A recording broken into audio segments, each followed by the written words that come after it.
অপরিচিত লোকজন বিটিআরসি ভবনে হামলা চালায়। আমরা মনে করি এই সিন্ডিকেটের এই 9 জন সিন্ডিকেট তাদের বারাটে গুন্ডা বাহিনী দিয়ে প্রথমেই বিটিআরসি ভবনে তারা ইট পাথর নিক্ষেপ করে। এর পরিপ্রেক্ষিতে আমরা নির্দিষ্ট ব্যবসায়ীদের আমরা চিহ্নিত করতে পারি নাই, বাট অপরিচিত লোকজন বিটিআরসি ভবনে হামলা চালায়। আপনারা ভিডিও ফুটেজ দেখলে বুঝতে পারবেন, আমরা ওই জায়গায় আমরা যারা সিনিয়র ব্যবসায়ীরা ছিলাম আমরা যথেষ্ট ট্রাই করেছি এই হামলা যেন না হয়। কারণ ইতিপূর্বে আমরা বিটিআরসি ভবনে 10 থেকে 15 হাজার ব্যবসায়ী নিয়ে আন্দোলন করেছি, বাট আমরা বিটিআরসি ভবন তো দূরের কথা, আমরা গেটেও একটা আঁচড় লাগতে দেই নাই। তা আমরা ব্যবসায়ী, বলতে চাই আমরা ব্যবসায়ী, আমরা রাজনৈতিক কোনো নেতা না, আমরা কোনো সন্ত্রাসী বাহিনী না।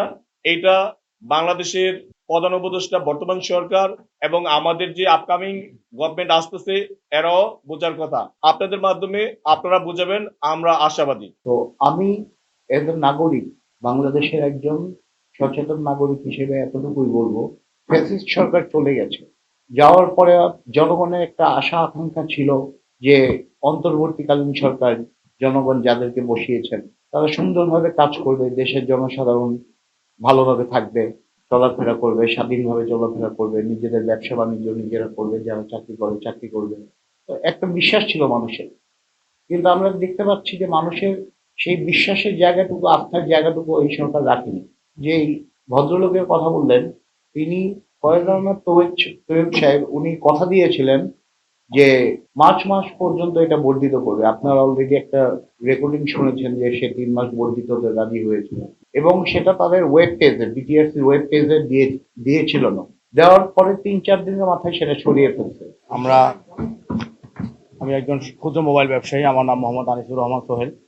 আমি ব্যবসা প্রতিষ্ঠান বসুন্ধরা সিটি মার্কেটে।